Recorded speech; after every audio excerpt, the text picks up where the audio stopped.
This is Edge of Indy, showcasing Indianapolis tech trends, marketing industry champions, and business innovation. Broadcasting from Edge Media Studios. Now, let's get back to today's topic. All right, hey, we're back. We're going through a number of restaurants that made it to Yelp's top 50 restaurants to eat in Indianapolis, and we're proud to be able to bring on another restaurant that made that list, 3 Carrots, and the owner is Ian Phillips. Ian, how you doing today? Good. How's it going? Very good. We're having a great time. I'm getting really, really darn hungry. You should have eaten before. I know. Well, Ian, tell us about yourself and about 3 Carrots. I don't know. Yeah, so I guess I've personally been vegan, I guess, for 20 years, or more than 20 years now. Mm-hmm. And when I was in college, I enjoyed working in restaurants, but I was never a big fan of dealing with the meat and cheese.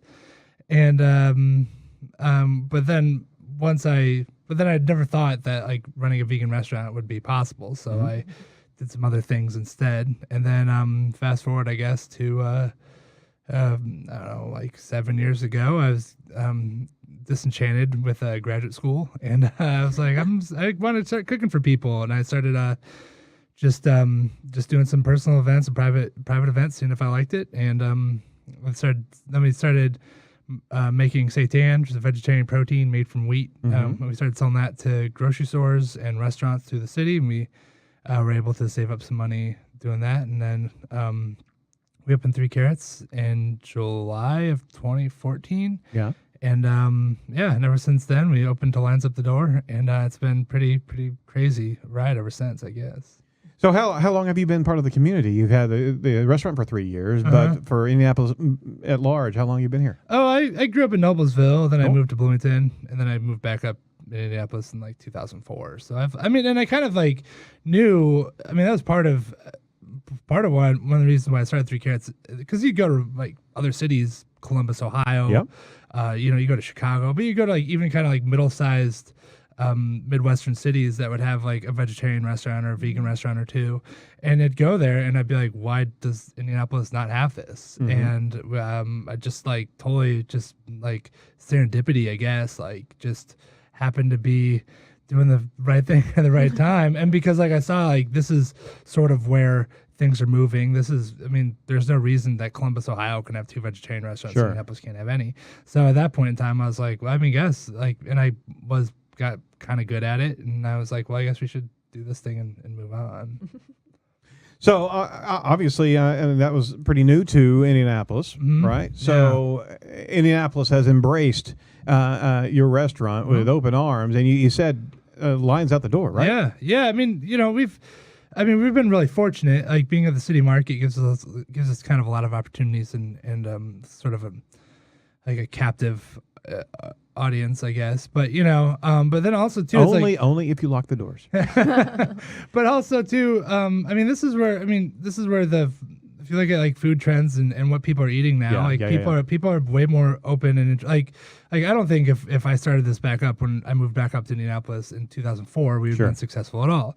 But I think like the way things are moving, the way people's diets are changing, the way that they're consuming food is totally either people are more people are, even if they're not going vegan or going vegetarian personally, they're more open to vegan and vegetarian food and up to new experiences. And I think like at the end of the day, kind of quality food and good service wins out. And so people can come in and they don't have to be vegetarian. Most of the people who come to 3 Carrots aren't vegetarian, but they are just happy to have good food and they're not as worried about, they don't need a meat and potatoes type meal. They just want something that tastes good. And that, absolutely. That's so have you noticed, I think where we're going here is you're noticing a health conscious Indianapolis more than ever before. Yeah. And especially with carbohydrates and just understanding that low carb is a pursuit, and you should be eating jettisoning sugars on a regular basis,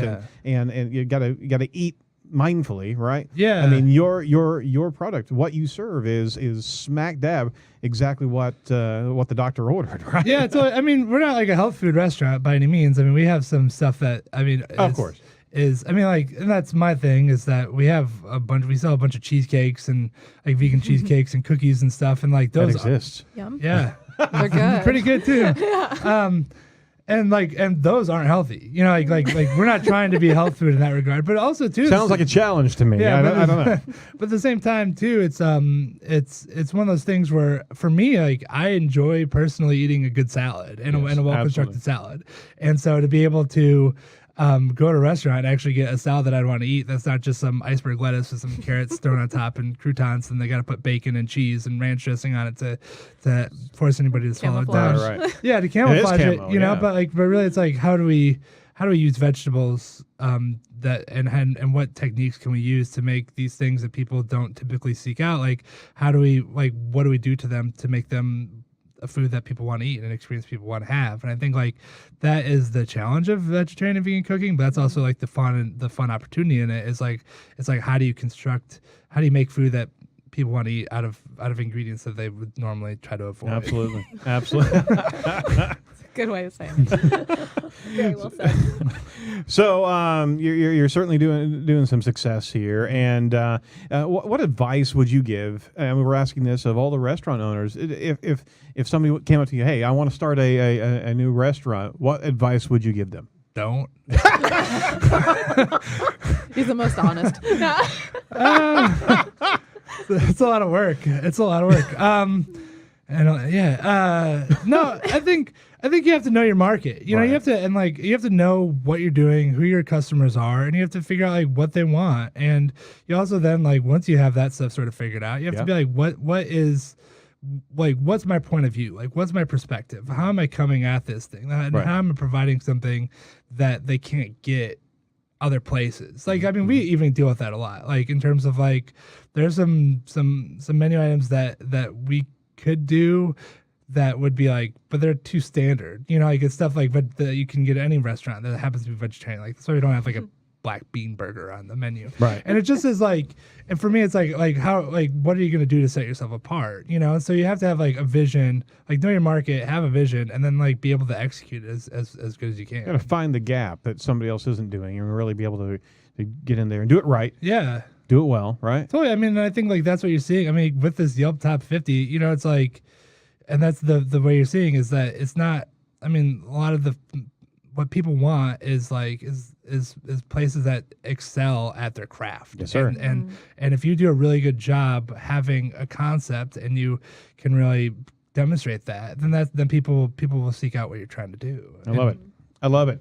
How does your restaurant engage its customers to be able to get, encourage them to have some Yelp reviews? I mean, we do a lot on Facebook and Instagram, and we do a little bit on Twitter, not as much. But yeah, Facebook and Instagram are really easy as far as like engaging with our customers. And we really try to put ourselves like, you know, like try to really help people identify with like who we are, like who our employees are, you know, like we feel comfortable to share some things that might be, you know, that help people engage with us a little bit more. And then, you know, occasionally, I mean, like we tell people on Yelp, we have like stickers and stuff. It's like we do really well on Yelp. I'm not certain if we necessarily direct people. We don't usually actually encourage them to encourage reviews. It's more authentic. And if Yeah. they had a good experience, it happens rather than like, write a review. Yeah. Because then it feels a little spammy and gross. Absolutely. Yeah, and so totally, and Just throw that in there. Yeah, and so yes, we don't do we just let out that we're on Yelp, but then at the same time too, it's like for people who are vegetarian or vegan, if they're coming from out of town, Right. like I know this from my own personal experience, like Yelp is a great resource, and so you know, so if you look at our Yelp reviews, I mean like a decent amount from Indianapolis, but then a bunch of people are like, I came here from San Francisco and I was blown away, or I came here from New York, and you know, and sort of that stuff you do start. You certainly got a lot of 5-star reviews right Yeah. there. Look at that. Look at that. Look at that. Bang, bang, bang. So you're noticing a number that are out of towners that are coming in and giving you a really nice review. Yeah, I mean, you know, if you have any kind of restricted diet, you're probably going to try to find places that do it right. And I think, you know, there are enough people, I mean, especially coming downtown who are coming in from out of town or coming in for events or for like conferences and stuff, or just people driving through. Like I know when I'm like on road trips and stuff and I'm going from Indianapolis to Austin, Texas, I'll be like, well, what is a good vegan restaurant like on the way between here and there? And so we do get a lot of people coming in, but then, you know, we also have a pretty decent set of regulars who we see, a couple times a week too. Very cool. Yeah. Well, you have there's a unique side of this of your restaurant. You've got no walls. You've got no brick and mortar. Yeah, you're in the market. So what's all that about? I mean, it's unique. It's a unique experience. Tell us about that. I mean, that was really cool. I mean, one of the really nice things about it is that, we're actually in talks with building a brick and mortar right now. And that's a really expensive proposition. You have to have a lot of money to do it. And a really nice thing about the city market and being there is that, we were able to build out for $10,000, and we were able to, I paid all that in cash. I was able to save up for that, and I didn't have to go. And it was especially nice when you're dealing with a completely new concept that, because I was trying to open a brick and mortar restaurant before we opened the city market, and I'd go and be like, well, this is what I think is going to happen. I think we could do this. Sure. But no, it's not. It's nice because I'm like, no, we can do this. We've demonstrated that we have done it. Proof of concept. Yeah. But at the same time, it's like, and just being afforded that opportunity. I'm really super every day. I'm really thankful for this city market for giving us this opportunity, because it's been with very little overhead that we've required to do this. We've really been able to put a lot away, save some money for newer developments, and also being able to just being able to open and kind of not have to spend $300,000 to get. Plus, when you go to City Market, you are hungry. You are going there with the mission to eat. Yeah, versus if you're at a brick and mortar, you can drive by and you can decide not to go. But when you're there, it's also really cool. It's a qualified customer. Yeah, exactly. There's so many awesome people there too. Cindy and Roger from Circle City Sweets and Circle City Soups. Brad Gates is there, who's worked in every major New York City restaurant. You have the Fermenti Artesian guys. You have, You Relish Farms next to us. The tamale place. There's so many other cool vendors that you get to learn to have relationships with. You can bounce ideas off of, and just as a professional network, it's really nice to have too. And there's so many talented people in there that not only can you learn from your own experiences, but you can also it's a wonderful wealth of knowledge just being there too. Fantastic. So last question, in your ways of marketing, have you seen social media being a huge push for the success of your company? Oh yeah, definitely. We don't take out advertisements.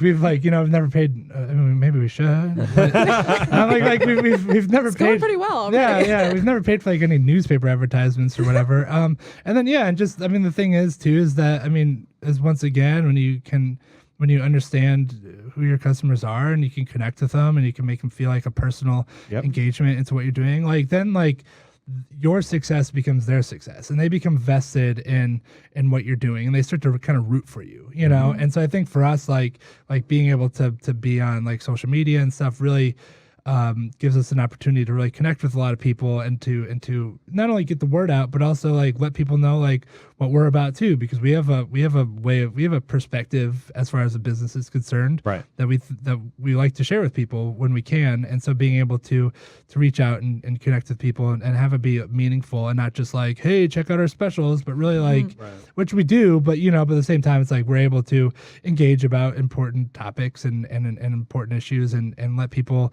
kind of know and help people feel more it's a family and it's an environment, it's supportive and not just and not just a business. We try to connect. I'm seeing a common thread here as we're talking to different restaurants, and these top restaurants here all are very focused on their relationship with their customers, and it's not cliche, it's real. Yeah, no, no matter if you have great food, if you seem cold or you don't connect with people, there's plenty of other places to go get a sandwich. And so you really have to do things to separate yourself out from everybody else. And I think part of that and part, is treating everybody like a human being and treating everybody like they have needs that need to be met. And we're there for whatever we can, however we can make somebody's day better.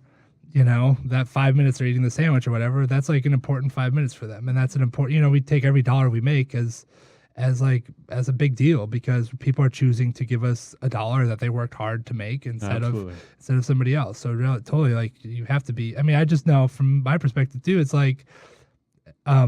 I want this restaurant to be the restaurant that I want to go to. I'm always viewing our service and our food through the lens of the customer and through the lens of somebody who's coming there and being like, and so we always, is this good enough to sell? Do we feel comfortable selling this? Would I pay this much for this? And if I don't, or if I wouldn't, then we don't sell it. Make the cut. Yeah, absolutely.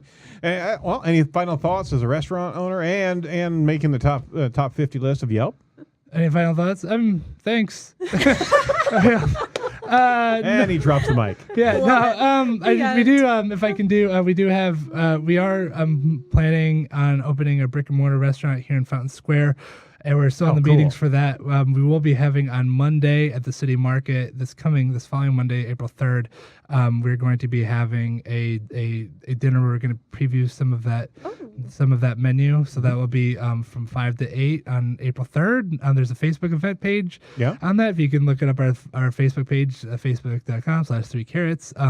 It'll be on there. There's also Indianapolis Veg Fest is coming up in the month of April. I forget the date. I'm terrible with dates off the top of my head. Yelp is also co-sponsoring that, but it should be awesome. A bunch of different vegetarian and vegan vendors are going to be there, and it's going to be a great experience. And I think it's really going to be beer and food and games, and it's going to be awesome. So fantastic. All right, well, certainly pay attention to 3 Carrots and the new restaurant that's going to be coming up. Congratulations to your success. Oh, thanks. Yeah, absolutely, and thanks for being part of the show. Of course, thanks for having me. You're more than welcome. We're certainly looking forward to those events and seeing the future of 3 Carrots. And who knows, if you ever want to explore advertising, we'll be happy to talk to you about it. Podcasts. All right. Well, thanks so much. Next on deck, we're going to be talking to Goose the Market with Chris Eli coming up right after this.